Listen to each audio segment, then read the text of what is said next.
भूमंडलीय सर्व शिरोमणि मुनि समाज के संस्थापक आदि मुनीश्वर योगेश्वर सदगुरुदेव शिव मुनि महाराज की जय। उपस्थित मुनि वृंद, साधु सज्जन वृंद, संत वृंद, साधक वृंद, आध्यात्म ज्ञान के जिज्ञासुओं और प्रेमियों, सभी श्रोता वृंद, आप सभी को मेरा कोटिशः नमन, सप्रेम जय जीव। तो आध्यात्मिक चर्चा चल रही है और हम लोग सदगुरुदेव शिव मुनि महाराज रचित ग्रंथ भूत विद्या व मैस्मरिज्म पर चर्चा कर रहे हैं। अध्याय 3 पर चर्चा हो रही है। भूत विद्या या मैस्मरिज्म की व्यर्थता को बतला रहे हैं गुरुदेव, है ना। तो हम लोगों ने अभी तक जाना, जैसे जीवित माता पिता आपके स्वप्न वाली बात को कुछ नहीं जानते, उसी तरह से मरे हुए माता पिता भी आपके स्वप्न की बात कुछ नहीं जानते, ना उससे उनका कोई संबंध है ना। बहुत ही विशिष्ट बातें हैं जिसमें लोग भ्रमित हो जाते हैं, है ना। जिस प्रकार जीवित माता पिता हमारे स्वप्न की बातें नहीं जानते हैं, उसी तरह से मृतक माता पिता भी स्वप्न की बातों को नहीं जानते। उसी तरह मैस्मरिज्म की स्वप्न में भी, रजोगुणी निद्रा में भी वो नहीं आते, नहीं जानते। आगे हम लोग पढ़ेंगे तदा दृष्टु स्वरूपे अवस्थानम। योग साधन द्वारा जब चित्त एकाग्र हो जाता है और मनुष्य समाधि व ध्यान की अवस्था में पहुंच जाता है, तो ऐसी अवस्था में योगी अपने स्वरूप में स्थित होता है। वह उस अवस्था में जो कुछ देखता है उसी की कल्पना है। तो पतंजलि योग दर्शन शास्त्र में पतंजलि ऋषि क्या बोल रहे हैं, तदा दृष्टु स्वरूपे अवस्थानम ना। साधक योगी क्या करता है, दृष्टा यानी साधक स्वरूप में स्थित हो जाता है। योगी लोग साधन ध्यान और तपोबल से साधन ध्यान तपस्या करते करते एक समय ऐसा आता है, बहुत तपस्या में सिद्धि प्राप्त हो जाती है, तो स्वरूप में स्थित हो जाते हैं, है ना। तो पतंजलि योग दर्शन में जो लिखा है ना, योगश्चित्त वृत्ति निरोध, है ना।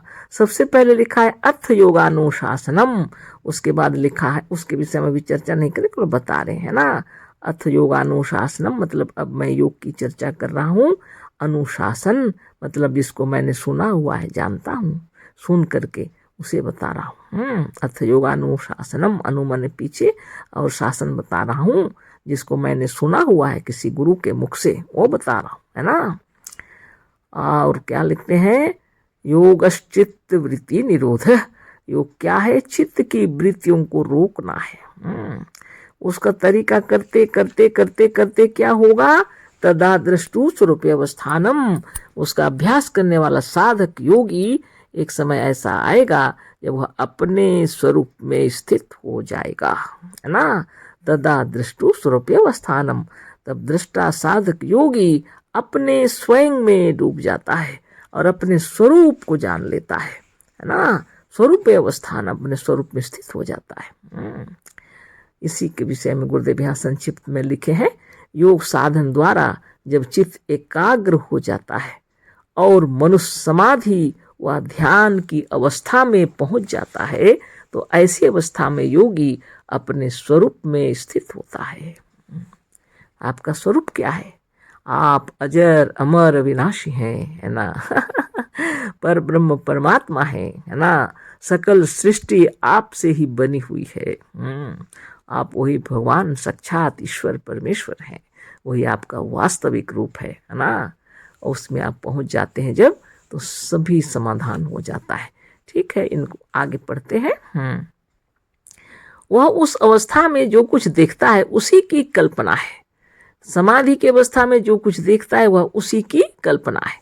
साधारण मनुष्य कहा करते हैं कि ध्यान योगी लोग ईश्वर को, शिव को, राम को व कृष्ण को देखते हैं। साधारण मनुष्य क्या कहते हैं कि ध्यान में योगी लोग ईश्वर को देखते हैं, शिव को देखते हैं, राम को देखते हैं व कृष्ण को देखते हैं। पर यह यथार्थ बात नहीं है, पर यह यथार्थ बात नहीं है, सच नहीं है। समाधि में योगी लोग स्वयं को देखते हैं, स्वरूपस्थ होते हैं, किसी दूसरे को नहीं देखते हैं, है ना। यदि दिख रहे हैं कोई तो अपना ही स्वरूप ही दिख रहा है, अपने ही विचार ही दिख रहे हैं, अपनी ही कल्पना दिख रही है और दूसरा कुछ नहीं दिख रहा, है ना। साधारण मनुष्य कहा करते हैं कि ध्यान में योगी लोग ईश्वर को, शिव को, राम को और कृष्ण को देखते हैं, पर यह यथार्थ बात नहीं है। एक भंगेरी साधु जानता कि महादेव जी भी भांग पीते हैं, अतः वह अपने ध्यान में महादेव जी को भांग घूंटते हुए देखता है, और जो इसके विरुद्ध है वह महादेव जी के शांत रूप को देखते हैं, है ना। धन्य धन्य सदगुरुदेव शिवमुनि महाराज की जय। कुछ साधु लोग भांग पीते हैं, आपको पता है ना। वो लोग सोचते हैं कि महादेव जी भांग पीते थे। तो ऐसा भंगेरी साधु जब ध्यान करेगा तो उसको क्या दिखेंगे, महादेव जी ध्यान में उनको दिखेंगे कि महादेव जी भांग घूंट रहे हैं। अद्भुत अद्भुत गुरुदेव, आपकी महिमा अपार है ना। तो भंगेड़ी रहेगा तो उसको ध्यान में वही दिखेगा ना जो रात और दिन सोच रहा है कि महादेव जी भांग पीते थे। तो जब समाधि लगेगी धन्य आत्मा, तो क्या दिखेंगे कि महादेव जी भी भांग पीते थे, इसलिए भांग घोंटते हुए दिखाई पड़ेंगे। धन्य धन्य। और जो इसके विरुद्ध है, जो लोग महादेव जी को ऐसे नहीं देखते, वह महादेव जी के शांत रूप को देखते हैं। महादेव जी के शांत रूप को देखते हैं। अब आप सोच में पड़ गए होंगे, है ना। इस स्वरूपस्थ होने से महादेव जी ही दिखते हैं क्या? हाँ। तो जगत में तो इतनी सारी संस्थाएं हैं, हिंदू, मुस्लिम, सिख, ईसाई नाम दिए हैं लोगों ने, है ना। आत्मदेव महान आप, है ना। ना आप हिंदू हैं, ना मुस्लिम है, ना सिख है, ना ईसाई है। वास्तव में आप पर ब्रह्म परमात्मा है। जब आप समाधिस्थ होंगे तो क्या देखेंगे, स्वरूपस्थ हो जाएंगे नित्य समाधिस्थ होते होते, और यह ज्ञान आपको हो जाएगा कि ना आप हिंदू हैं, ना मुस्लिम हैं, ना सिख हैं, ना ईसाई हैं, ना जैन हैं, ना बौद्ध हैं, ना पारसी हैं, ना और कुछ है ना। आप क्या हैं, पर ब्रह्म परमात्मा है ना। साक्षात भगवान है वास्तव में। वेद पुराण जिसकी गुणगान कर रहे हैं, है ना। जिसको महादेव जी बोल करके यहाँ लिखा गया है। आप यह मत सोचिए कि केवल समाधि में महादेव जी ही दिखते हैं, ऐसी बात नहीं है। गुरुदेव उदाहरण दे रहे हैं। अगर साधु भंगेड़ी है, भांग पीने वाला है, समाधि में उनको दिखेंगे कि महादेव जी भांग घोंट रहे हैं। वाह क्या बात है। और जो इसके विरुद्ध है वो महादेव जी को शांत रूप में देखेंगे। तो अपनी अपनी कल्पना के अनुसार अपने अपने ईश्वर का रूप दृष्टिगोचर होता है ना। जाकी रही भावना जैसी, हरि मूर्ति देखी तिन तैसी, ऐसे किसी ने थोड़ी लिख दिया है। सब अनुभव की बातें हैं। अपनी अपनी कल्पना के अनुसार मनुष्य को अपने अपने ईश्वर दिखते हैं, है ना। अपने अपनी कल्पना के अनुसार ईश्वर दृष्टिगोचर होते हैं, है ना। जैसे जैसे अपने विचारों की उन्नति होती है, वैसे वैसे मनुष्य के ईश्वर भी उन्नति करते हैं। नित्य योगाभ्यास करते करते, समाधि लगते लगते एक दिन आपको समझ में आ जाता है कि जो कुछ आप देख रहे हैं वो सब आपकी कल्पना है। वास्तविकता आपकी कुछ और है। जब आप जान जाते हैं कि वह स्वयं आप ही महादेव हैं, आप ही ब्रह्मा विष्णु और महेश्वर हैं ना। आप ही पर ब्रह्म परमात्मा है, जिसके बारे में बतलाया गया है कुरान शरीफ में, वो खुद ही में विराजमान खुदा। जो खुद में विराजमान है वही खुदा है। और बाइबल में लिखा है body is the temple of God. यह शरीर के अंदर जो विराजमान है वह भगवान है, साक्षात ईश्वर।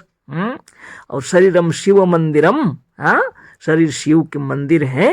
तो हम लोग आपस में क्या कर रहे हैं, जरा विचार कर लीजिए सभी श्रोता वृंद, है ना। हृदय के अंदर में यह विचार कर लीजिए कि हम लोगों को क्या करना चाहिए। क्या आपस में लड़ते झगड़ते रहना चाहिए, या ध्यान अवस्थित होकर एक दूसरे को गले लगाना चाहिए, है ना, प्रेम से। वसुधैव कुटुंबकम मुनिजन कहते हैं।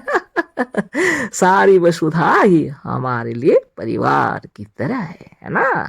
परस्पर प्रेम सौहार्द आनंद से रहना चाहिए। तो एक विचार गुरुदेव जो दिए हैं यह परम सत्य है, और ऋषि मुनि इसी विचार को लेकर के सबको ब्रह्म ज्ञान देते थे। कभी लड़ाइयाँ नहीं होनी चाहिए, झगड़े नहीं होने चाहिए, आपस में प्रेम भाव बना रहे, विश्व में शांति हो। इसके लिए यदि कुछ है तो आप नित्य दिन योगाभ्यास कीजिए। माने जबरदस्ती तो नहीं हम बोल रहे हैं, लेकिन आपके अंतर मन में अगर विश्व का कल्याण आप चाहते हैं तो नित्य दिन योगाभ्यास कीजिए। चाहे आप जहां भी जन्म लिए हैं, वो तो लोगों ने बनाया है। ना आप हिंदू हैं, ना मुस्लिम हैं, ना सिख हैं, ना ईसाई हैं, ना बौद्ध हैं, ना पारसी हैं, ना जैन हैं, ना कुछ हैं। आप सर्वप्रथम क्या हैं? पर ब्रह्म परमात्मा है। और वेदों में वही लिखा है, रामायण में भी वही लिखा है, जो जड़ को चेतन करे और चेतन को जड़ करे वह भगवान राम है। वहाँ जात पात धर्म भेद लिखा ही नहीं है, लोगों ने समझा ही नहीं। जो जड़ को चेतन करे और चेतन को जड़ करे वह तो आप ही हैं। आप इस शरीर में हैं तो आकाश अग्नि जल वायु और मिट्टी जो सब कुछ चेतन हो गया है। और आप इस शरीर को छोड़कर निकल जाएंगे तो फिर से यह जड़ हो जाएगा। इसलिए वह भगवान आप ही हैं, जिसको ब्रह्म बोल के कोटि कोटि नमन किया गया है। इसीलिए वेदों में लिखा है अहम ब्रह्मास्मि तत्त्वमसि। जिस दिन यह ज्ञान हो जाता है मैं ब्रह्म हूँ, तब सामने वाले को देख करके यह ज्ञान हो जाता है तुम भी वही हो, आप भी वही हो, है ना। तो लोग समझ नहीं पाते हैं, और जड़ चेतन सबको वो एक ही समझ लेते हैं। ऐसी बात नहीं है। आत्मदेव ने दुनिया के निर्माण किए हैं अपनी खुशी के लिए, है ना। आकाश अग्नि जल वायु मिट्टी सब आप से निकले हुए हैं और आप में ही समा जाते हैं, और इससे बढ़कर कोई ज्ञान नहीं है, है ना। इस पर ब्रह्म परमात्मा को जब आप अपने आप को महसूस करेंगे तो हृदय आनंद मग्न हो जाएगा, है ना। जिधर देखेंगे सब भगवान दिखाई पड़ेंगे। तब आप स्वयं गीत गाने लगते हैं, स्वयं रचना करने लगते हैं और ब्रह्म ज्ञान बतलाने लगते हैं, है ना। इसलिए आप आनंद विभोर होकर के रहते हैं, आनंद के भंडार आप हैं यह जान जाते हैं। संसार बाहर में खुशी ढूंढ रहे हैं, संसार वाले बाहर में खुशी नहीं मिलती। भीतर जब आप आनंद विभोर रहेंगे बाहर में खुशी है ना। यदि कोई दुखी है, बहुत दुखी है, गाना भजन सब कुछ हो रहा है बाहर में, लेकिन उससे शांति नहीं मिलेगी, है ना। तो इस पर फिर चर्चा होगी आगे। अभी इतना ही।